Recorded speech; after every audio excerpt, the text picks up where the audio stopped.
الرحمن الرحيم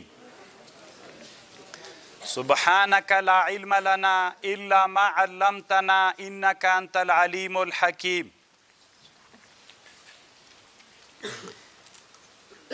طالبان ورونو کتابت د قرآن او رسم د قرآن او د مصاحفو د دې متعلق څه مسایلو باندې بحث کوو. طالبان ورونو جزیرة العرب له اسلام نه مخکې بدویان ول، کوچان ول،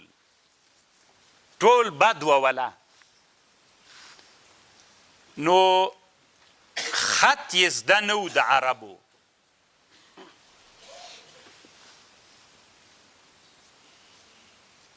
عبدالله ابن عباس رضی الله عنه نه چا پوښتنه وکړله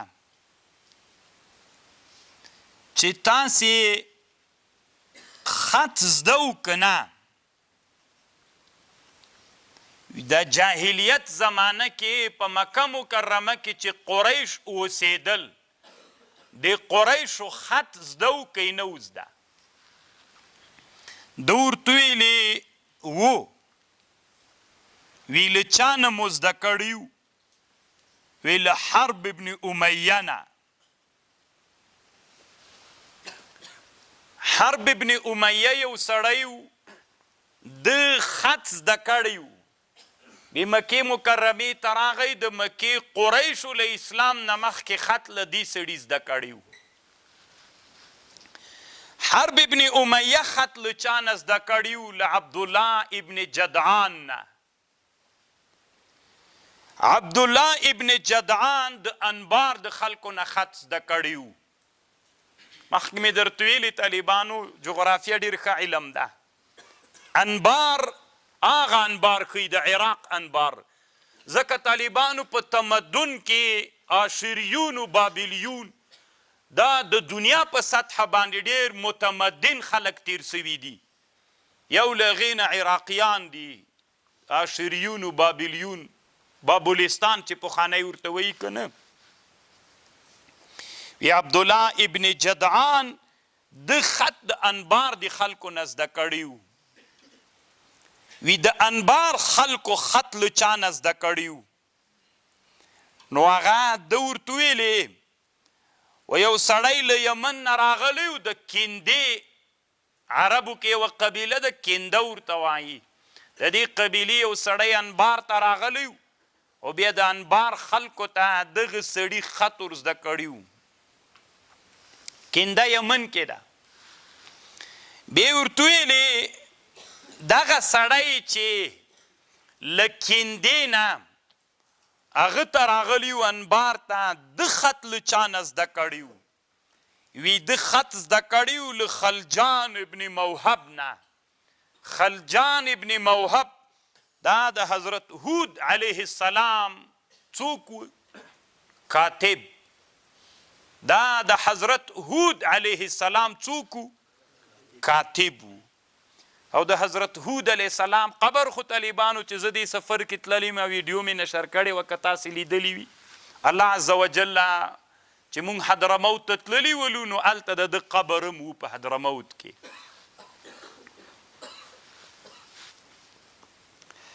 نو دا د عربو د خط د خط سلسله ولا چې خط عربو داسې زده کړي و. نو تقریبا د حضرت هود علیه السلام نه تر مکې مکرمې پورې دا د خط لړۍ راورسېدله. دا هغه حالت د طالبانو چې ډېرو کمو خلکو به څوک زده و، خط زده و. اسلام او کتابت، اسلام او خط څومره اهمیت لري. کله چې اسلام راغی، د اسلام دین جزیرة العرب ته راغی، په دنیا تیت سو. بیا وروسته خبرې کوم درته طالبانو. مونږ یوه کتابخانه د اسلام په تاریخ کې درلودله، شفاخانه وه. طالبانو د مستشفا ته بیمارستان وایي. اوس شفاخانه ورته وایي که نه مخکې طالبانو عادت داسې و په دنیا کې اوس هم داسې ده تاسې مو له د سپینګیرو پلرونو هغه نه پوښتنه وکئ مخکې د موږ د افغانانو تقریبا 80% ژوند کوچانی د اوس هم که نه نو هلته به داسې چلو ډاکټر به کلي کې ونه بس هر چا به همغه خلیفه او ډم څه ده ده به دا کارونه کول که نه تاسې وطنو کې به اوس هم وي ډاکټر نه و په ساحو کې بس کور کې به چې سړی مریض همغه کورنۍ دوا وه داسې ترتیب د دنیا بیا شفاخانې جوړې سوې دا هم د مسلمانانو ابتکار د په اسلامي امت کې چې ډېر خدمت یې یوه شفاخانه موږ مصر کې درلودله طالبانو ورونو تنا په شفاخانه کې مو کتابخانه درلودله 100,000 نسخې کتابونه مو پکې درلودل د ټولو علومو متعلق کتابونه ول کله به چې داسې مریضان چې مرض به دوام کو نو هغې به هر کتابخانې ته ورغلل کتابونه به یې کتل مریضان به هم نه پرېښودل کېدل چې دغسې وخت عباس تیر کړي لکه مریض باندې وخت نه تیریږي کتاب به یې کته طالبانو د روح تغذیه به یې کوله دې ته طالبانو بیمارستان د ابن طولون موږ ورته ویلې څومره کتابونه پکې ول په یو بیمارستان و شفاخانه کې نننۍ ټولې دنیا ته تحدا او چلنج د داسې کتاب شفاخانه دې راوښیي چې دومره ډېر کتابونه پکې وي موږ په شفاخانو کې 100,000 نسخې کتابونه کتابخانه درلودله علم سره مو دومره مینه وه مخ ته تللي یو که شاته بیخي ډېر شاته تللي یو لږ هم نه طالبانو بیخي په لوړه سطحه طالبانو مونږ شاته تللي یو دا اوس په ټول افغانستان کې داسې کتابخانه نسته چې 100,000 نسخې کتابونه پکې وي طالبانو مکې مکرمې کې یوه کتابخانه د 100,000 نسخې کتابونه پکې دي دا یوه لویه کتابخانه د مکه مکرمه کې عزیزي شمالي ورته وایي هلته 100,000 نسخې کتابونه هغه وخت کې چې زه ورتلم پکې ول نو اوس نه یم خبر که ډېر څه وي دا سره له دې دومره خان سعودي له دومره کتاب هلته په یوې بیمارستان کې موږ 100,000 نسخې کتابونه درلودل اوس د طالبانو اسلام او څوک او کتابت کله چې د اسلام دین راغی عرب ټول امیان ول امی مور ته منصوب یعنی معنا بې علمه ول کله چې اسلام راغی د اسلام دین له امیت سره په جنگ باندې سو له امیت سره جنگ وکړه دا جنگ داسې خطرناکه جنگ سو چې الله عز وجل د ټول جزیرة العرب نه امیت ختم که الله عز وجل جزیرة العرب خو څه کوي ټولې دنیا ته الله پاک د علم شعلې وغوړولې نشر سولې اسلام اولینی آیتونه چې را نازل سو اقرأ باسم ربک الذي خلق وربک الاکرم الذي علم بالقلم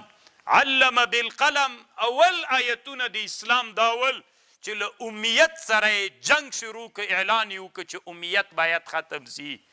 علم بالقلم علم الانسان ما لم يعلم اسلام څومره لوی طالبانو کتابت ته اهمیت ورکوي طالبانو د بدر په جهاد کې تقریبا 80 یا 90 نفره کافران مسلمانانو ونیول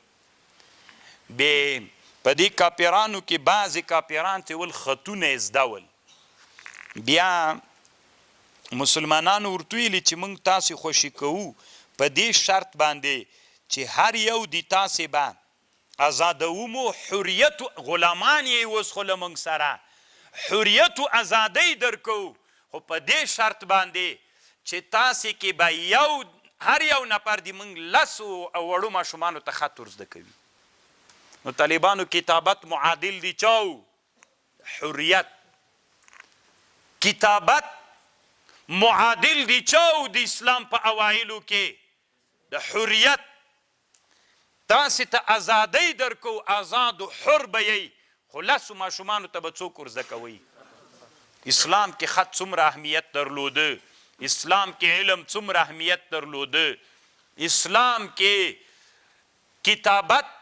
د امیت سره محاربه او جنګ وکړه نن موږ تاسې په ټولنه کې څومره اندازه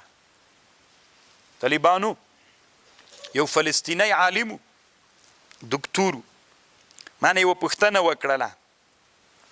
ما ته ویلې مجلس مو و وي تاسې چې امارت الله عز وجل واکمن کړی داسې یو قانون لرئ چې په افغانستان کې په ټولو انسانانو باندې مو علم لازم کړی وي ټولو انسانانو باندې دا لازم کړی چې ټول خلک د علم خامخا به زده کوي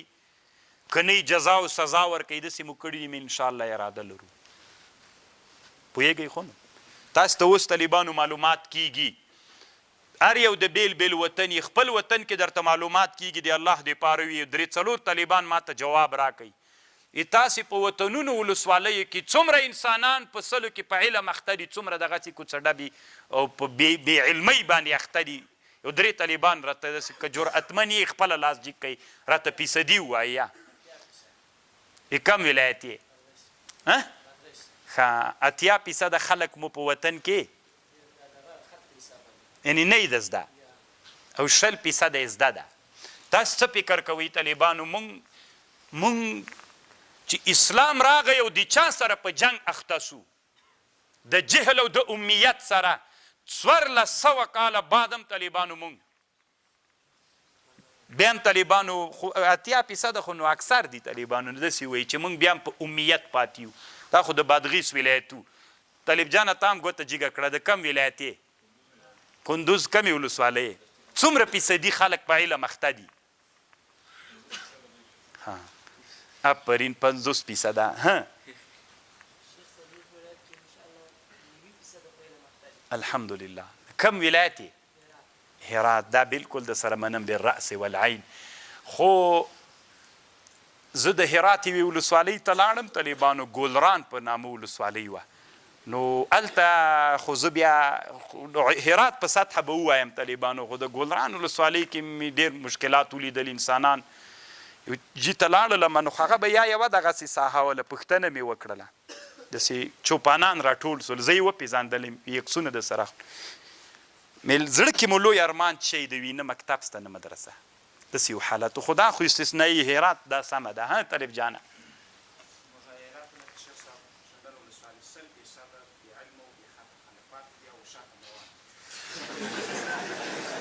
دا رښتیا د طالبانو ځکه زه هلته تللی یم ما خپله لیدلې ده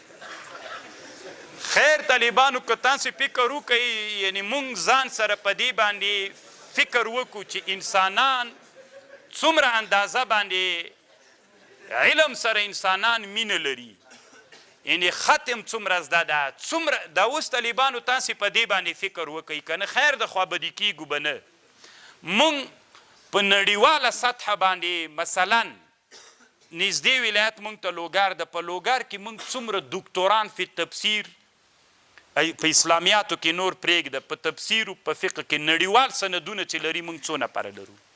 چې هغه داسې سند وي چې په نړیواله سطحه وچلیږي مونږ څو دنې لرو په خوست کې څوک لرو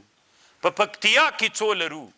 په جلاباد کې څو لرو په بادغیس کې څو لرو په هلمند کې څو لرو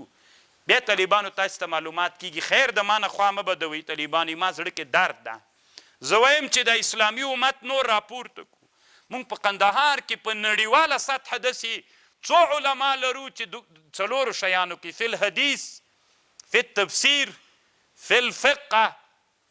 او فی العقاید چې دا اسلامیات دي په دې 4 کې مونږ څومره دکتوران په قندهار کې څومره په هلمند کې څومره په روزګان کې څومره په خوست کې څومره په بغلان کې څومره په پلانکي ولایت کې لرو دغه احصایه معلومه کوي خیر ده چې لاړئ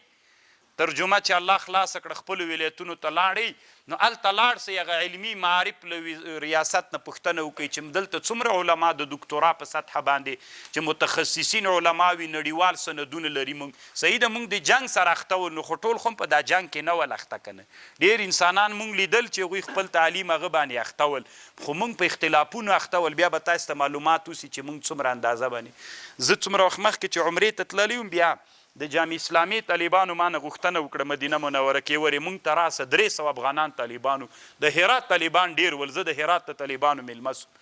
نو چې ورغلم نو هرات طالبانو ویلي هغه علما ول یو ورې ملاینسي اوس دلته راغلي میل دومره راته ووایي څنګه چل ده وي دا او هغه بیخي ډېر فرق لري دلته علمي سطحه ډېره لوړه ده، بیخي ډېره لوړه ده. علما ول هرات کې دستربندیګانې کړي، اکثره فارسي زبانان ول. نو طالبانو تاسې ځان سره فکر وکړئ چې موږ کم حالت باندې الله په خاطر باندې طالبانو اختلافاتو نه تیر سئ،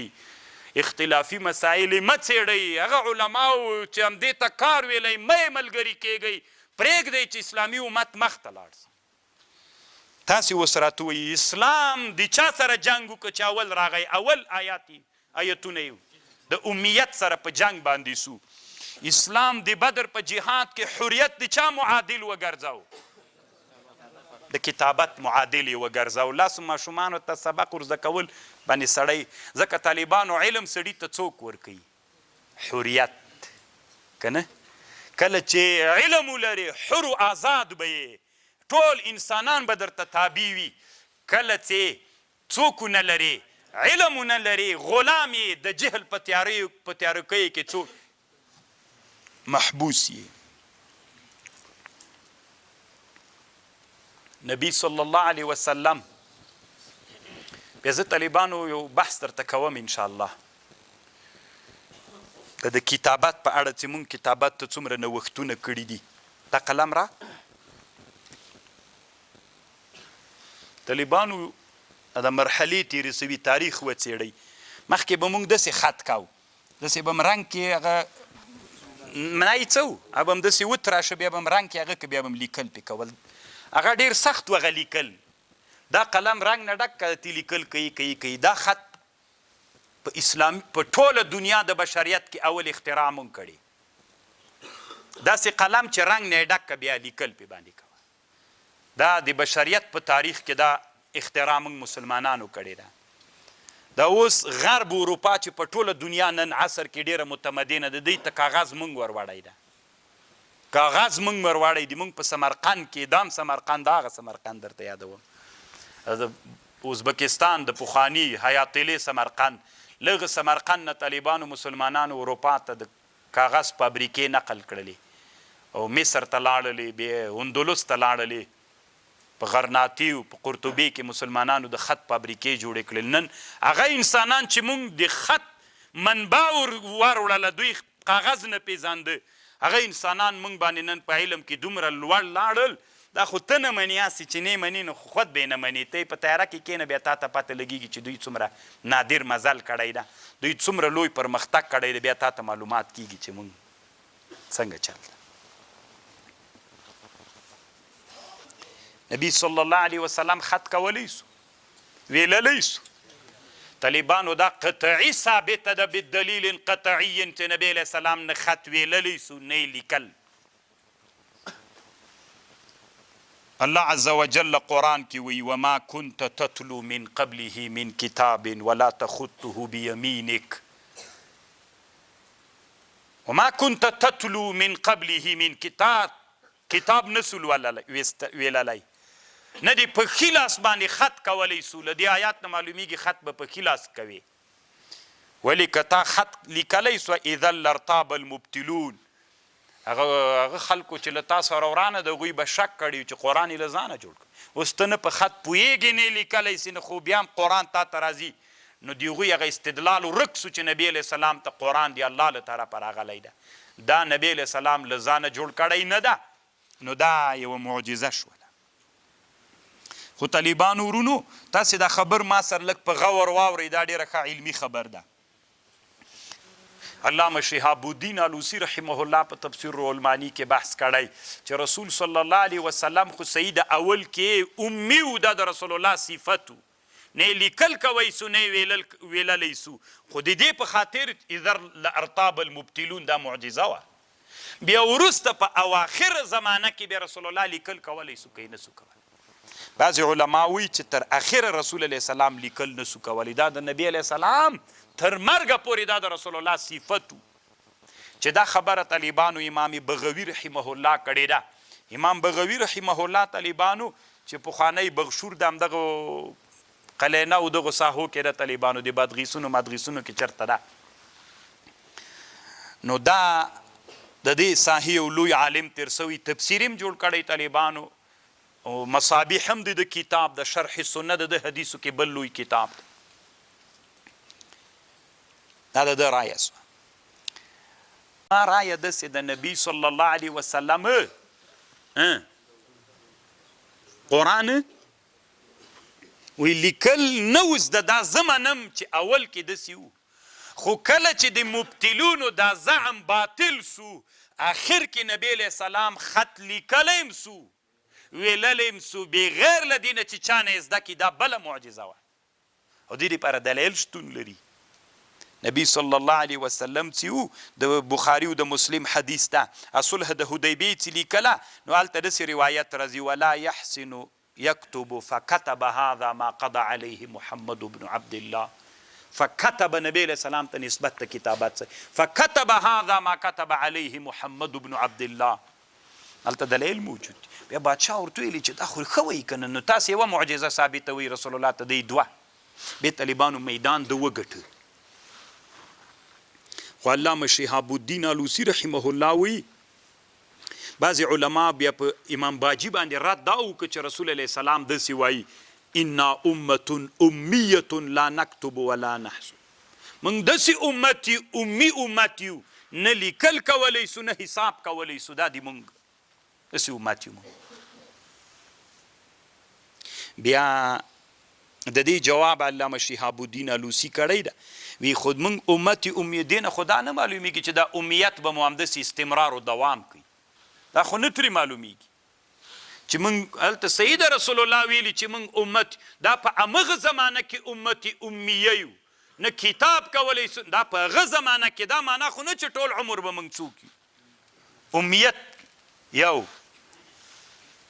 او بل جواب دا د طالبانو ورونو انا امة امیة یعنی اکثر بیا خو وروسته زمانه کې طالبانو هغوی نه الله هغه زمانه کې اکثر امت امیه وروسته طالبانو الله عز وجل د مسلمانانو حالت بدل که ځکه موږ وویلې چې اسلام را نازل سو له امیت سره په محاربه او په جنګ اخته سو نو چې جنګ اخته سو څوک یې له منځه ویوړ دا خو په اول د اسلام کې انا امة امیة لا نحسب ولا نکتب نه مو حساب کولی سو نه کتاب د په اوله زمانه کې وروسته خو موږ نه د اسلام راتګ د دې دپاره چې له امیت سره محاربه او جنګ وکړي اوس طالبانو نبی علیه السلام خط کولی سو که نه سو کولی قرآن خو داسې وایي چې نه سو کولی نه ویللی سو حدیث داسې وایي د بخاري حدیث چې هغه صلح د حدیبیې کې خط ولیکه سهیل ابن العمر ورته ویلي وي تا خو داسې ولیکل محمد دا موږ نه منو که محمد رسول الله وي بیا موږ جنګ شته درسره کوو بیا علي صاحب ته ویلي هغه نه یې لیکه بیا طالبانو نبی علیه السلام قلم راواخیست فکتب هذا ما كتب عليه محمد بن عبد الله دوی وایي دلته دا نسبت ته کتابت چې رسول الله ته سوی ده دا مجاز د امر وکړه نبی علیه السلام علي صاحب ته چې تی ولیکه دا مجاز ده نو طالبانو ورونو مجاز ته چې سړی ځي طالبانو څه وخت سي حقیقت باندې عمل متعذر سي دلته په حقیقت باندې عمل څوک نه ده دا هم طالبانو ډېر ښه محقق سړی ده الله دته ډېر لوی علم ورکړی علامه زرقاني ته مناهل کې دی وایي یوه عجیبه محاکمه یې کړې طالبانو دا زده کوي د سره رسول الله خط کولی سو که نه سو کولی په دې باندې ځان پوه کوي طالبانو دی یوه محاکمه کوي دی وایي دلته دوه دلایل شتون لري یو دلیل قطعي ده چې قرآن د هغه څه وایي نه یې لیکل کولی سو نه یې څوک کولی سو او یو طالبانو دلیل ضمني ده چې د بخاري ده ته مجاز ته ولې ځې حقیقت متعذر شوی نه ده طالبانو په حقیقت عمل وکړه دا د نه کتابت او د نه لوللو دلیل څوک ده قطعي ده او د لیکلو هغه ضمني ده کله چې معارضه دي چا راسي نو داسې چل وکړه اول جمع وکړه څوک وکړه جمع وکړه داسې ووایه د جمع په دلیل باندې قطعي دلیل باندې هم عمل وکړه په ضمني دلیل باندې هم عمل وکړه په قطعي دلیل باندې عمل داسې وکړه چې د رسول یو حالت کې د رسول صلی الله علیه وسلم په اول کې نه لیکل زده و نه یې ویللی سو دا اول حالت و صحیح ده په قطعي دلیل باندې عمل وسو په آخره زمانه کې هغه یوه معجزه وه دا بله مو په آخر د عمر کې بیا رسول صلی الله علیه وسلم خط زده و بدون د چا نه چې زده یې کړي الله ورزده که دا بله معجزه وه ویللی هم سو لیکلی هم سو نو دی وی علامه زرقاني خو دا ښه ده که نه هم په دلیل قطعي باندې عمل وسو هم په چا باندې هم په دلیل دا خو هلته چې جمع وکړي او که جمع نه کېدله ته وایي چې نه کېږي جمع بیا چې معارضه د دلیل قطعي او د دلیل ضمني راسي ترجیح چاته ده بس بیا داسې وایي چې بس دلیل قطعي تقاضا دا ده چې د رسول الله صلی الله علیه وسلم څوک زده نه بل طالبانو دا د علامه زرقاني رایه سوله خبره دغه ده بس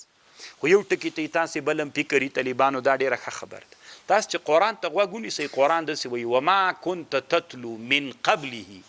من کتاب ولا تخطه بیمینک اذا په دغه زمانه کې به شک کوونکو شک کړی خو وروستنۍ زمانه کې ښه خبر دا د طالبانو د نبي دماغ خپله رایم دا او بیا وروسته تفسیر کې هم کېدی چې دا مسله راسي ابن الحجر په فتح الباري کې هم خبره کړې امام ذهبي بله خبر کړې ده ښه خبر دا د طالبانو چې اول د اسلام کې رسول الله نه لیکل کوی سو نه یې ویلی سو ځکه اذا لارتاب المبتلون معجزه شوله وروسته زمانه کې چې دا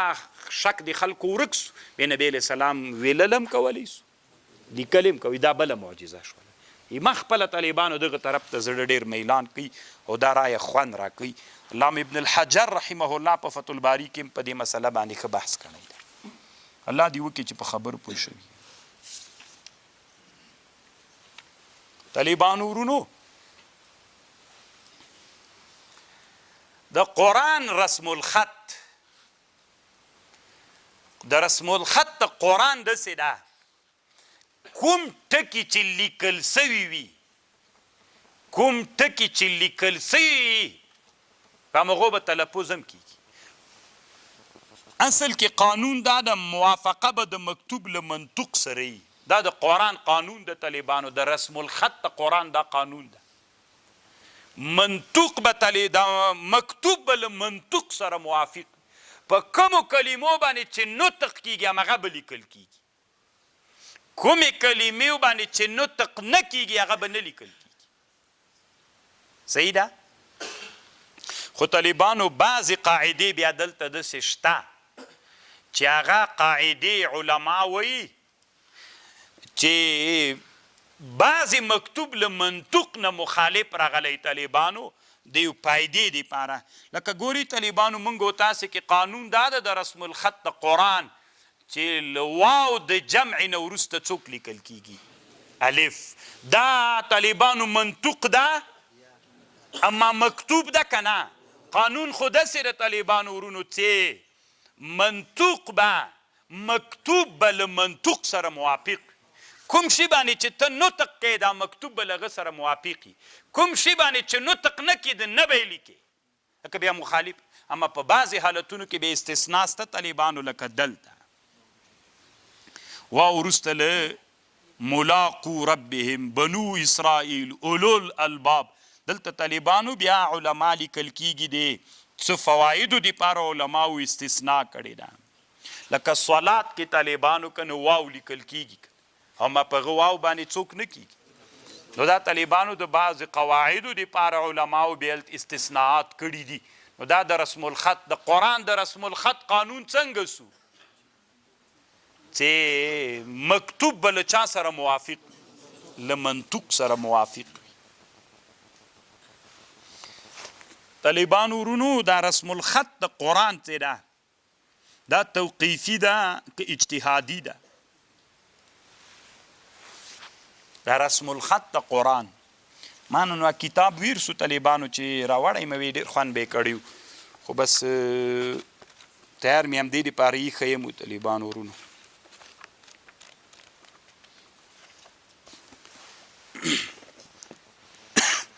اصل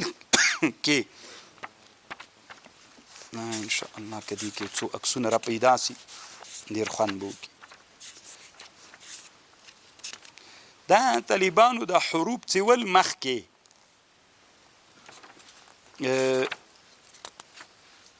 په دغه طرز باندې نه لیکل کېدل دلته هم نشته ده پکې دا لیکل نه دي ځان ته طرزونه لیکل، هر لیکل له بل لیکل نه مخالف دي. د قرآن دا اوس کوم رسم الخط څه ده، لکه خطونه خو انواع لري که نه، دا خطه دا خطه، دې ته طالبانو د قرآن دی خط ته خط کوفي وایي، رسم الخط کوفي. دا د قرآن کوم رسم الخط څه ده، دا توقیف له شارع نه راغلی که اجتهاد ده که درېیمه خبره هم شته. نو دلته درې اقوال دي. یوه ډله علما وایي چې دا څوک ده، دا توقیفي ده. طالب جانه کړکۍ د سره خلاصه ټول طرفونه والا. نو طالبانو ورونو اوله رایه دا ده چې دا څوک ده، توقیفي ده. دا رسم الخط د قرآن هم توقیفي ده، په دغه ترتیب باندې لیکل هم توقیفي ده. نو کشکې ما کتاب راوړی وي طالبانو بیا به تاسې په مسله لږ نور هم ډېر ښه پوه شئ. که سبا را نویر نه سو دغسې نو دغه ښکاري نه چې کتاب مې درته ښودلی بیا تاسې ته معلومات کېده ځکه هغه غټ و. نو طالبانو ورونو اوله رایه دا ده، د جمهور علماو رایه دا ده چې د قرآن دا د رسم الخط څه ده، دا څوک ده، دا د شارع نه راغلی. شارع ویلي چې دغسې ترتیب دغه خط به لیکې. اوس مثلا که تاسې لیکلي داسې خطونه دنیا کې سته ده که نه، لیکل سوي وي، دا لیکل طالبانو د پرې کړو ونو په شکل باندې وي، لیدلي مو دي داسې لیدل. اوس که قرآن داسې ولیکې څنګه ده؟ نه طالبانو هغه لیکل قرآن چې په کم لیکل باندې سوی په همدغه ترتیب باندې به لیکې، په بل رسم الخط باندې قرآن لیکل یو آیات دو آیاته که ولیکې پروا نه کوي. اما څوک لکه بعضې خلکو آیات د توپک په شکل لیکلی لیدلی مو ده، تورک کې لیکلی وي او بل شي کې لیکلی، دا رسم الخط له دې قرآن له رسم یو آیات دو آیاته پروا نه کوي. اما څوک ټول قرآن په بل رسم الخط باندې لیکل طالبانو، دا د جمهور علماو په رایه باندې دا ناروا ده. لکه رسم الخط د قرآن څوک توقیفي ده. دا یوه رایه د علماو سوله چې دا د جمهور علماو رایه ده. او بیا د ډیرو کتابونو علماو نه نقل هم کړی ده چې باید په همدې باندې محافظه وسي او د دې نه بله رایه ونه لیکل سي. دویمه رایه دا د دویمه رایه علما وایي چې دا رسم الخط د قرآن چې ده دا توقیفي نه ده، په هر رسم الخط باندې ته څوک کولی سي قرآن لیکلی سي. دا توقیفي نه ده، دا اصطلاحي ده. دا طالبانو د علامه عبدالرحمن ابن خلدون رایه ده او د علامه قاضي ابوبکر باقلاني په الانتصار للقرآن کې په دې کې رایه ده. دا په امت باندې فرض نه ده سړی قرآن په هر رسم الخط باندې لیکلی سي. دا د دغه دوه علماو رایه ده، د محققینو کې د ابن خلدون او د علامه ابوبکر باقلاني رایه ده. او دریمه رایه طالبانو د عز الدین ابن عبدالسلام شافعي رایه ده. عز الدین ابن عبدالسلام شافعي طالبانو په مطلب یې ځان پوهی کوي، دی داسې وایي. دی وایي عز الدین ابن عبدالسلام یو اصل قواعد دی رسم الخط دی کوفی دی، یوی هیئت ده. اصل باید اصل رسم الخط د کوفی وي، اما که هیئت و شکل کې بدلون راغی طالبانو پروا نه کوي. دی داسې وایي. درېیمه خبر کوي هلته خو یوه رایه دا و توقیفي ده، یو ویل اصطلاحي ده. دی وایي عز الدین ابن عبدالسلام اصل دی د کوفي خط قواعد پکې لحاظې اصل یې دا ښایستو وصفونه چې دي دا که بیا نور رسم الخطونه پکې سو پروا نه کوي. دا طالبانو د عز الدین ابن عبدالسلام شافعي رایه ده. او علامه الزرقاني رحمه الله دلته په مناهل العرفان کې چې لیکي داسې ترې معلومیږي طالبانو چې دا رایه دته خوند ورکوي، ځکه دی وی دې رایه کې ډېر احتیاط ده. ځکه عز الدین ابن عبدالسلام وایي په هره زمانه کې انسانانو دپاره خطونه بدلیږي، مخکینی خط باندې دوی بیخي پوهیږي نه. اوس طالبانو حروف هیروغلیفي ورته وایي، دا یو علم ده. بیا یو ورځ یو کتاب درته راوړم طالبانو، دغسې تاسې وطنونو کې هم که داسې ډبرې وي دا اوس څه معنا لري، رمزي چی ده. پخوا زمانه کې طالبانو په ډبرو لیکل سوي دي. تاسې وطنو کې داسې لیکل شته چې په ډبرو لیکل سوي دي که نه؟ دغه لیکل طالبانو پخوانۍ ځان ته هغه اوس ته نه پې پوهېږي، هغه ځان ته رمزونه دي ته طالبانو علم ده هیروغلیفیه وایي. دا ټول عمر طالبانو په کاپیه کې تیر که دا زوی مړې نه زده کېږي. دنیا له علومو نه ډکه د علم. دا طالبانو نن چې کافران تاسې که فکر افغانستان ته چې امریکایان راغلل که نه ډېر زیات تمرکز یې په زیارتونو باندې م وکړي. تاسې وطنو کې زیارتونه ویستلي دي که نه؟ دروغ نه ده طالبانو، دا رښتیا دی. هغې کې شیان ښخ کړي ول او په هغه حروفو باندې طالبانو رمزونه ورکړي ول. موږ فکر کوو چې دا اوس شی دی، هغه په همغو رمزونو باندې بیرته راغلل، هغه شیان یې بیرته په رمزونو پیدا کړل. موږ تر اوسه افغانستان کې به داسې یو مولا خو پیدا نه کړو چې علم د هیروغلیفیه یا حروف هجا د هیروغلیفیه باندې علم ولرو. الله دې وکړي چې آینده کې وکړو. ستیبست هم دومره جهل طالبانو. نو دا د عزالدین ابن عبدالسلام رایه ده او د علامه الزرقاني رحمه الله رایه ده. ما سره خپله طالبانو دا کتاب شته د ابن وحشیه ورته وایي، هیروغلیفیه بیا ورځ درته راوړم. داسې در وښیم چې یو حس ممل د هغه هم راژوندی سي چې پوه سئ چې دنیا څومره اندازه مزل کړی. نو دا بله مسله شوله. نو د زرقاني رایه طالبانو دغې مسلې ته لږ ډېر میلان کوي.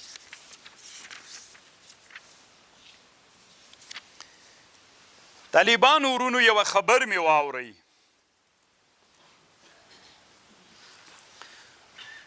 د صحابو د رسول الله په زمانه کې قرآن چې و، یو ته طالبانو نقط الاعجام وایي او نقط الشکل ورته وایي.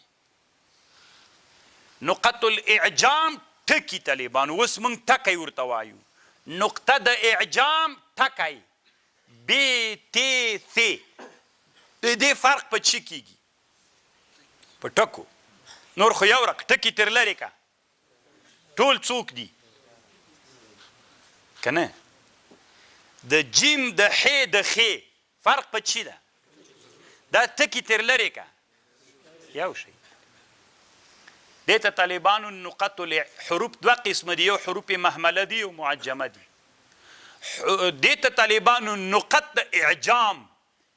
اعجام یعنی ټکي چې حروف خپل منځ کې یو په بل پیژندل کېږي. لکه د حروف نیمایي معجم دي، نیمایي محمل دي که نه؟ الف، ح، سین، ر، دال. دغه حروف معجمه طالبانو چې دې ته نقط الاعجام وایي. دا اعجام یوه زمانه وه طالبانو چې نه ول.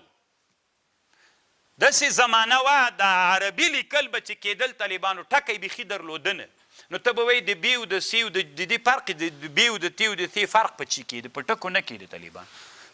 په نورو شیانو یې فرق کېده، یا به هغه لکۍ ورته اولی او چی نه یو چی باندې فرق کوو، خو په ټکو فرق نه کېده. یوه زمانه هم داسې وه. ما په خبر خو پوهېږئ چونکې باب نه وی د طالبانو. دې ته نقط یو زمانه وله چې په عربۍ کې د دې حروفو محمله او د معجمه او حروفو دا فرق په ټکو نه کېده. نقط الاعجام یې بیخي درلودل. داسې زمانه په دنیا راغله. اوس هم طالبانو ورونو الله پاک مو احد ته بوزه چې زه در سره یم که نه؟ احد، د احد غره ته چې ننوځې، د درې ته چې ور ننوځې. دا واریم چې طالبانو تللي وو، هغه ته بیا یو ملګري یو موټر راولېږه، موټروان یې راولېږه، پاکستانی یو ډېر ښه سړی. نو بیا یې ما ته ویلې چې زه ډېر بلد یم سید سټیګ. احد ته یې چې راننه یو جي ته راوستلو، ما دننه لاړ سه. وایي نه نور چی نسته مل، خو ته لاړ سه ولې کلکېږي؟ وایي نه ما ته معلوم دي. یو جي ته مې احد ته چې راوسته دننه مهراس مې وروښود. ما ته ویلې مولانا صاحب اوس زه تا نه یوه ویډیو کوم، دا چې خو ما نه ولیدلی، دا تاریخ بیان که. مل ما درته ویلې چې نه درته معلوم. احد ته چې ننوځئ طالبانو دلته ډبرې ایښي دي غټې غټې. له اسلام نه مخکې په دې ډبرو باندې لیکل سوي دي عربي. هغو لیکلو ته چې متوجه سیم طالبانو نقط الاعجام هلته نشته. صحیح ده. زه طالبانو بلخ ولایت ته تللی وم، بیا ماخوستان د زیارت ته لاړو. بیا هلته یو موزیم جوړ سوی ده، بلخي طالبان خو به یی. بیا ډېر زیات مجاهدین را سره لاړل. نو هلته یو قرآن ایښی و طالبانو. دا قرآن د هغې زمانې قرآن و چې منسوب داسې و چې دا د حضرت عثمان رضی الله عنه قرآن ده، خو اصل یې نه و طالبانو، فوتوکاپي یې وه، نقل یو. نو بیا ما طالبان تویلي میل دلته ورته وګورئ دا قرآن چې لیکل سوی دا سورت فاتحه لیکلې وه الحمدلله رب العالمین هغه نشته پکې ټکي نسته بیخي سته ده نه طالبانو نو رب العالمین ما په خبر خو پوهېږ دې ته څه وایي ته نقط العجام وایي یو نقط شکل د طالبانو شکل دا فتحه زما کسره دام نه وه طالبانو دې نه قرآن معرو بیخي ونه ها دې نه چې قرآن معرو طالبانو دا بیخي ونه په هغه زمانه کې خو یوه زمانه راغلله ګوره یوه زمانه وه نه په عربیت باندې د لیکلو باندې نه ټکي د اعجام ول نه ټکي د شکل ول دا فتحه او کسرې ته هم طالبانو یوه زمانه کې دا نقطې ولې دا داسې کش سوي چې دي دا بله زمانه ده بیا سوي اوس خبر درته کوم دوه نقطې وې یوه سره نقطه وه یوه توره نقطه وه په ټکي باندې مثلا لیکل به په تور خط سیول په سور رنګ باندې نقطه طالبانو دا فتحه کسره زمه وه سره تور ټکي باندې هغه نقطې دا طالبانو نقطې د عجام ولي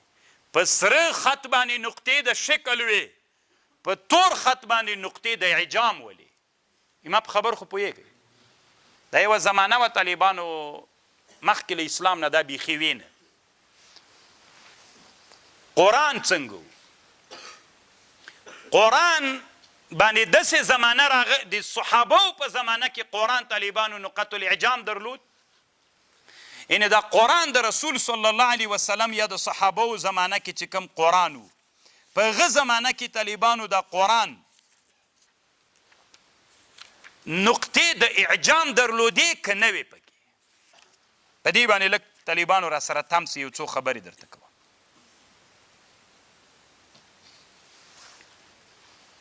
دا طالبانو دنیا کې یو له ډېرو مشهورو کتابونو نه ده صبح الاعشاء فی صناعة الانشاء 14 جلد کتاب ده دا طالبانو ښه دا هم د بادشاهي کتاب ده ډېر خوندور کتاب د طالبانو ډېر له علومو نه ډک کتاب ده انشاءالله کوو طالبانو بیا مو په حال خبروم هسې به یوه خبر درته وکړم چې د بادشاهي کتاب څنګه ده بیا به وایي که ناسې دې راوړی موږ ته ځان پېښوي یوه خبر به درته ترې وکړم بېله دې نه به یې وکړم بیا بله درته وکړم کفترې څه دي طالبانو دا کفترې خو پېژنئ که نه حمامه کبوتر نو کفترې طالبانو پخوا زمانه کې د علم خو ورځ تر بلې نه پرمختګ کوي پخوا زمانه کې به استخبارات طالبانو د کفترو په واسطه باندې خبرونه وړل کېدل او راوړل کېدل مثلا په کابل کې به یوه پیښه وسوله د پکتیا قلي اردو به یې څه خبروله مخابره خو نه وه لکه په استې که سړی ورلېږي ډېر وخت دی نو د هغه جې کفترې به دلته وي د دې جې به هلته وي خبر مې پوه شولې دا کفتره به یې طالبانو والوزوله خط به یې ولیکه پکتیا کفتره به دلته وه د بلیسار باندې نو دې باندې به یې لیکل وکړل د کفتره به یې پښې پورې به یې کاغذ وتړه دا به یې والوزوله دا به یې چې والوزوله دا به خپل جي ته تلله هلته دا طالبانو ځان ته نومونه درلودل دي په حکومتي نظامونو کې هلته به چې کفتره کېناستله کاغذ به سړی به راغی بیا به خبر ورکړه چې راسه کاغذ راغلی هر چا کاغذ خلاصوی نه سو خبر به یې صرف ورکو بیا به یې کاغذ خلاص که وبه یې کته چې داسې خبر ده بیا به یې هغه مربوط خبر شریک کړه بیا به هغوی بیرته د دې چې کفتره ورسره بیا به یې راولېږه داسې دنیا وله دې کې په دې یو لوی بحث کړی ده یوه خبر یې دا کړې ده و یو وخت کې بادشاه و طالبانو ممکن د مصر بادشاه یې ښودلي دا مونږ طالبانو الوچه خو پېژنئ یو خو دا غټه الوچه ده یو وړه غوندې ده دا وایي بادشاه یو ورځ راووته مصر کې وایي ویلې چې یاره نن خو داسې ښې ډېرې الوچې وایي سخوان به یې کړی و شوق یې ورته سوی نو دلته دا د کفترو مشر هم ناست و دی باندې راووته ځان یې پوه نه کړ خدایي د مصر نه 600 کفترې هغه ته تللي شام ته هلته یې وړې ولې چې بیا خبرونه وړي وراوړي 600 کفترې وې نو د 600 کفترو کې یوه کفتره دی جنوالو زوله مصر نه شام ته لیکلي پې وکړل چې پاچا هغه ته زړه سوی ده اجاس ولوچو ته نو شپږ سوه کفتر هم درلېږلي هرې کفترې دوه دانې وزړه به راویلېږه چې خط یې ورولېږه طالبانو چې هغه خط وکته بس هغه شام کې خو الوچې وې بس الوچې پسې وتړلې هرې شپږ سوه دانې څو سوې چې راوړلې باد لږ وخت لا وتلی ده چې بادشاه ته قاپ له هغه نه ډک کړی الوچونې وي دا دې لکه مکړې وي شام نه مې راوړي وي دا دې څنګه راوړل کیسه یې ورته وکړه دا طالبانو د بادشاهي کتاب د الله دې وکړي تاسې هم پیدا کړي صبح العشاء فی الصناعة الانشاء علامه قلقشندي نومیږي دا سړی د ده یو بل کتاب هم طالبانو ما پیدا کړی ده خو لا تر دا خو ډېر پخوانی را سره ده د یو بل کتاب د طالبانو ډېر ښه کتاب یې د هغه هم پیدا کړی دی یو ملګري سره په جرمني کې نو دا ډېر وخت کېږي څوک برابرېږي نه چې راویلیږي د مصر کې اخیستلی د جرمني ته ورغلی ده نو جرمني نه څوک پیدا کېږي نه چې راوړي نو انشاءالله راوبرسېږي چې ژوند وي طالبانو هغه هم د بادشاهي په اړه کتاب د 3 جلدونو کې دغه د امامتو د خلافتو د حکومت په اړه دا هم ډېر ښه کتاب د طالبانو نو دې کتاب کې یوه خبر لیکلی ده دی وایي چې قرآن د صحابو په زمانه کې قرآن کې نقط الاعجام و دا بیخي منل کېږي نه چې قرآن دې په هغه زمانه کې څوک وي نقط الاعجام دې نه وي پکې دی وایي طالبانو اذ يبعد ان حروب قبل ذلك مع التشابه صورها كانت عرية من عن النقط الى حين نقط المصاحف دی نه مني طالبان دی وایي دا بیخي څوک مني نه چې بې و تې و تې باندې د قرآن په اوایلو کې څوک نه و ټکي دې نه وي ورباندې ځکه دا بیا څنګه یې ویلې نو دی دا نه مني طالبان دی وایي د قرآن په اوایلو کې څوک ول نقط الاعجام ول خو طالبانو د باندې د الله رحم وکړي موضوع تر غلطه سوې ده طالبانو د اسلامي امت یو لوی سړی تیر سوی د امام ابو الخیر محمد بن محمد الدمشقي الشهیر بابن الجزري چې مشهور سړی د طالبانو په علومو د قرآن کې النشره فی قراءات العشره 2 جلدونو کې کتاب ده دی طالبانو وایي ثم ان الصحابه رضی الله عنهم لما كتبوا تلك المصاحف صحابو چې خپل قرآنونه ولیکل جردوها من النقط والشکل د صحابو قرآن نه نقط الشکل درلوده نه نقط الاعجام درلوده یو هم نه درلوده ځکه طالبانو تاسې که کومو ځکه مولي صاحبان خو م یی پکې زه چې څومره معلومات لرم خو طالبانو ورونو داسې طالبان خو به درکې وي چې وړه دوره مو کړي وي څلورمه هدایت چې موږ وایو هلته په هدایه کې وایي مکرو ده د قرآن نقطې تعشیر دا ټول مکرو دي طالبان عین د جامع صغیر عبارت ته دا طالبان هدایه کې که نه د قرآن کې تعشیر قرآن کې نقطې دا ټولې مکرو دي دا خو هغه د جامع صغیر زمانه د طالبانو جامع صغیر امام محمد څه وخت تېر سوی نو هغه زمانه کې طالبانو عین علما دا مکرو بلل چې قرآن ته ټکي ورکړي داسې معراو حق رایه صحابه ولې ویلي طالبانو د صحابو قرآنونه ولې طالبانو هغه ول خالي ول د دې په خاطر باندې نبی صلی الله علیه وسلم امر کړی په دې باندې چې تاسې قرآن معرا کړئ تجرید یې کوئ مه صحیح خبردار طالبانو چې قرآن په اول کې نه نقط الاعجام درلوده نه څوک نه نقط الشکل درلوده تاسې په خبر طالبانو ورونو یوه خبر ده ما تاسو ته اول کې وکړه تاسو ته کیدای شي خندا درغلي چې دا هر علم چې امام سیوطي وایي زه ذکر کوم که په دې کې ټول عمر تیر کې نه خلاصېږي دومره ډېر علوم دي اوس تا نام دغه مسله طالبانو ورونو نقط الاعجام او نقط الشکل دا قرآن کې نه ول ولې نه ول هغه وخت کې دا بیخي پیدا نه ول لیکل یې څنګه نو مهارت درلوده انسانانو دا د حروفو د بې او د تې او د اوس خو یې فرق په ټکو ده په هغه زمانه کې په ټکو نه و کوم بل رمز به پکې و چې خلک پې باندې پوه سي دا حق رایه ده اگر چې علامه قلقشندي یې نه مني خو د جزري رایه صحیح ده او د هغه چا رایه صحیح ده طالبانو چې هغه په دې موضوع باندې غږېدلی څه نومیږي طالبانو المحکم فی النقط المصاحف دا طالبانو په اسلامي دنیا کې یو سړی تیر سوی د ابو عمر عثمان بن سعید الدانی دې ته طالبانو ابو عمر الدانی وی څه وخت مړ سوی طالبانو 400 کاله مخکې مړ د طالبان دا سړی اصل کې په موضوع ښه پوهی د طالبان ځکه دا هغې زمانې ته څوک دا ډېر نږدې و طالبانو او دی چې ده دی طالبانو 800 څوک یې مړ د دی ډېر لرې ده. نو اصل خبر دی چا ډېره خوندوره ده، د دې نږدې سړي خبره صحیح ده. د یو کتاب دا د طالبانو عاجز ټول کتلی د طالبانو که نه، هر ځای چې راړې طالبانو الحمدلله سره خطونه پکې. د بل یو کتاب د کتاب المقنع نومېږي، هم ما سره سته روانې قسمې میلې ده، یو بس دی. اوس به زه تاسو ته طالبانو اصلي خبره وکړم، څنګه نقط الاعجام پیدا سو، څنګه نقط الشکل پیدا سو. خبر پوهېږ لنډه به یې کړو. داسې چل و طالبان. امام سیوطي یو کتاب جوړ کړی الاخبار المرویه فی سبب وضع العربیه، څنګه عربیت پیدا سو،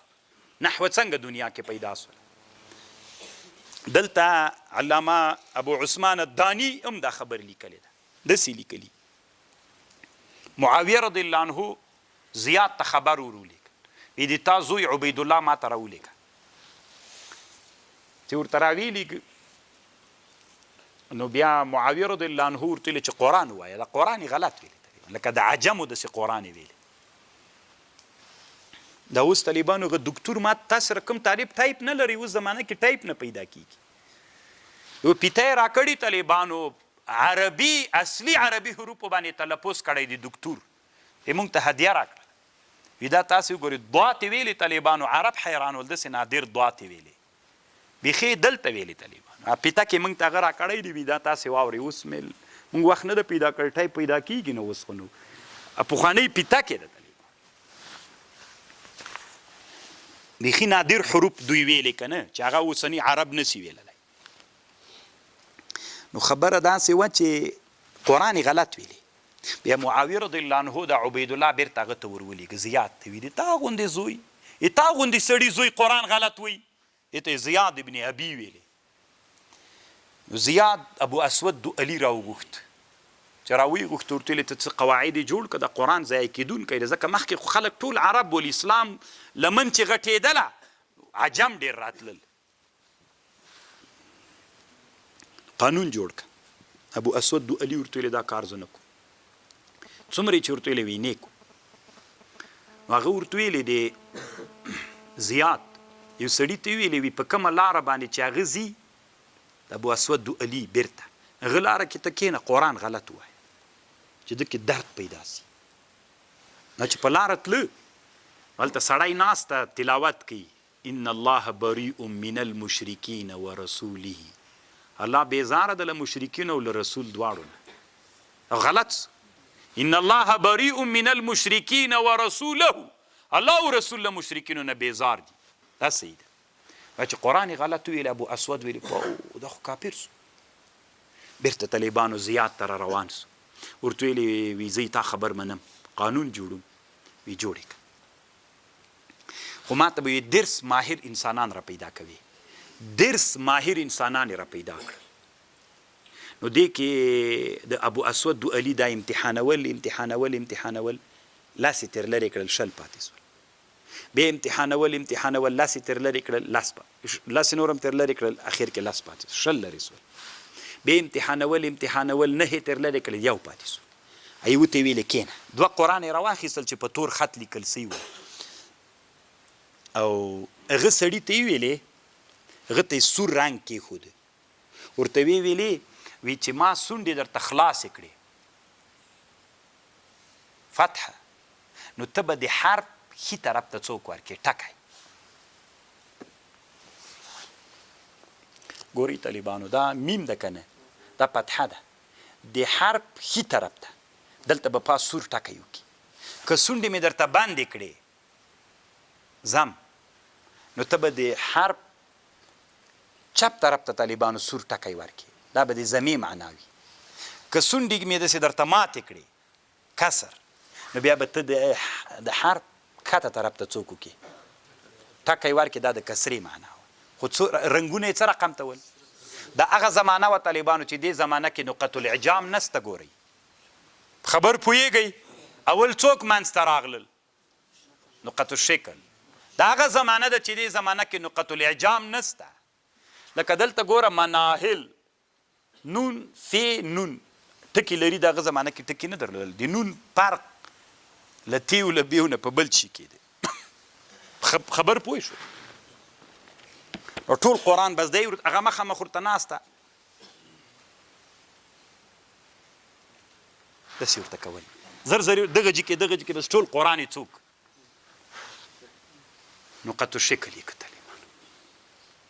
قرآن به زه تور خط باندې لیکلی و سره خط باندې به طالبانو فتحه و کسره زمول تاسې ما په خبر پوهېږئ نو اول نقط الاعجام چاوک نه نقط الشکل ابو اسود دوئلي د چا په امر یوک زیاد ابن ابي معاویه صاحب نه تلی ما زیاد هغه معاویه صاحب زوی غوښتلی و دغه وجې هغه ورته باعث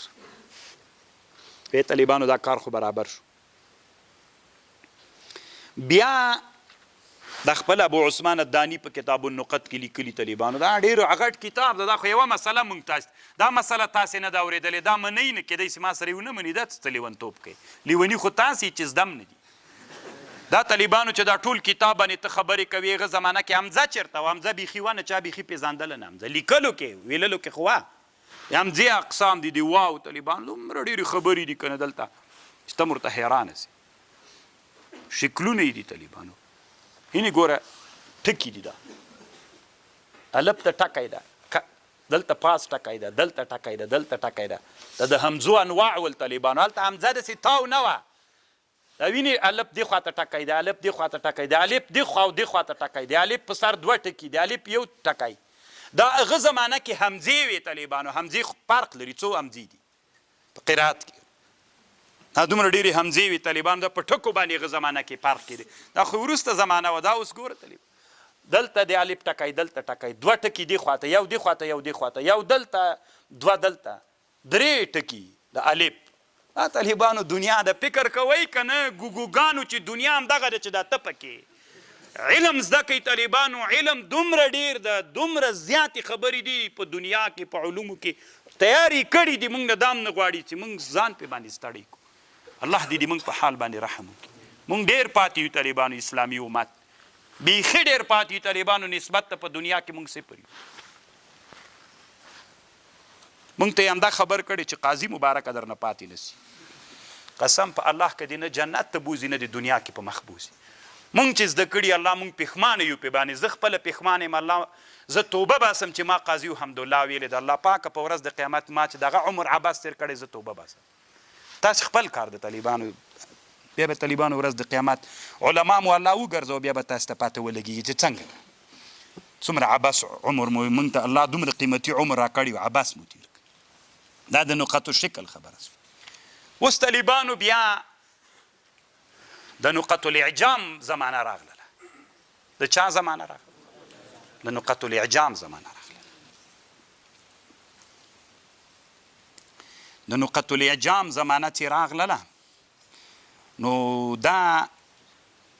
حجاج ابن یوسف د عبدالملک ابن مروان په زمانه کې عربو عجم سره ګډ وډ سول نو عربو خو خط ویلی سو ځکه دوی خپل خط و بلد ولو سره عجمو نسو ویلی دا مسلمانان چې عجم مسلمانان هم لاړ دوی به طالبانو دا قرآن نسو ویللی ځکه بې ټکو قرآن و د تیو د ثیو د دې په مابین کې په ټکو فرق نه و نو بیا طالبانو عبدالملک ابن مروان حجاج ابن یوسف ته ویلي چې دا کار ته وکړه نو حجاج ابن یوسف دی راجګ سو طالبانو دوه کسان راجمع کړل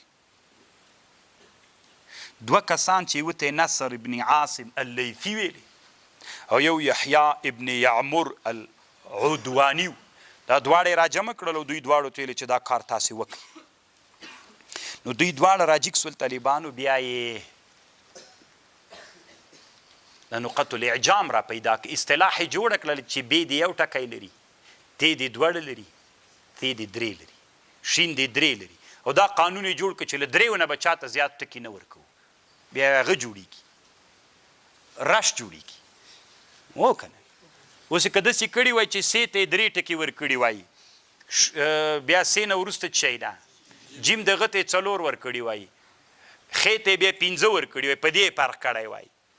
ذال ته یې بیا شپږ بیا طالبانو چې به خلکو ټکو ته کتل چې ته ودرېږه بیا زر نه کېد که نه تی به تر یې پورې چې تله خو دا شل ټکي به یې وارې به د ټکي حسابول بیا به دلې چې دا اوس یې ده کار خرابېده نو ډېر په اصولو باندې برابر طالبانو دا کار وکړي. چا دا کار وکړي؟ نقط الاعجام یحیی ابن نصر ابن عاصم اللیثي، یحیی ابن یعمر العدوانی، دې دواړو کسانو د حجاج ابن یوسف په امر باندې دا کار وکړ. خو دلته هم طالبانو ټکي ول. صرف د هغو ټکو د دې ټکو په مابین کې فرق دا و چې دا ټکي تور رنګ باندې ول، هغه ټکي اسره ټکي. فتحه کسره زما طالبانو اول کې څوک ول؟ ټکي ول. ټکي ول پوه جوړ کړه. وایي نه فتحه له دواله پوه جوړه سړی بیخي فتحه ونه دا دې وروسته. خو خیر دا خو هم یو علمي هغه ده چې دوی بیا طالبانو خلیل ابن احمد راغی، استاد سیبوی خلیل ابن احمد راغی طالبانو، د بیا بل نوښت پکې وکړ. د طالبانو بعضې شیان نور را جوړ کړل. خلیل ابن احمد یو له نوښتونو نه دا و چې فتحه طالبانو داسې کاش کړه، زما یې تاو کړه، کسره یې هم لاندې کاش کړه. مخکې خو اوله زمانه کې څوک ول؟ دواړه نقطې وې، یوه ته یې نقط الاعجام ویلې، ته نقط الشکل ویلې. نقط الاعجام په کم رنګ و؟ په تور. نقط الاعجام خو دا د بی او د تی ټکي ول. نقط الشکل دا فتحه او کسره زما دا په کم؟ دا په سره رنګ. دا چا وکړل؟ ابو اسود. دا چا وکړل؟ یحیی ابن عمر او بل نصر ابن عاصم اللیثي، دوی دواړو وکړل. بیا طالبانو خلیل ابن احمد راجګ سو، فتحه خو مخکې ټکي ول، یې اوږده کړل لکه دا اوس حالت باندې. بیا طالبانو کرا کرام داسې د همزې و د اشمام و د اشباع و د دې علامې کرا کرا را پیدا. دلته اوس یوه مسله دا د اخرینۍ مسله، اوس په دنیا کې عثماني قرآنونه شته که نه؟ هغه د عثمان صاحب د خلافت زمانه کې چې لیکل سوي ولا چې لیږل هغه شته که نه شته؟ طالبان علامه زرقاني وایي بعضې دغه قرآنونه علما وایي چې په بعضې خزانو د مصر کې شته، خو دی وایي چې دا هغه ځکه نه دي ځکه د عثماني خلافت وایي د عثمان رضی الله عنه زمانه کې چې کوم قرآنونه ول هغه څوک ول؟ مخکې مو خبره وکړه. نقط الشکل و نقط الاعجام یې درلود که یې نه درلود؟ نه یې درلود. دغه قرآنونه چې اوس په چا کې دي؟ په مصر کې دي. دا څوک دي؟ دا نقط الاعجام و نقطو شکل لري. نو خو دې نه معلومه سوله چې دا هغه نه دي. دغسې هر چا خپل موزیمونه په دې ښایسته کړي چې خلک ورته ډېر راسي چې هغه قرآن له مونږ سره د څوک وایي له مونږ سره د عثمان صاحب وینه چې پې توی سوې ده او فلان ده. نو طالبانو مونږ استدلال غواړو، مونږ علم منم چې ثابت شو، خو ماته هم خوند راکوي خو چې طالبانو ثابت شي ټکي به یې وګورو طالبانو چې نقط الاعجام و نقط الشکل لري که یې درلود دا هغه نه ده، که یې نه درلود بیا دا طالبان بیا به هم نورې څېړنې سړی کوي که نه. طالبان کاغذ باندې به یې اوس زمانه کې علما د آثارو بحث کوي چې دا کاغذ باندې څومره وخت تېر سوی ده که نه. نن خو آلات دومره مخته لاړل چې ته ورته حیرانه سي. واخر دعوانا ان الحمد لله رب العالمین.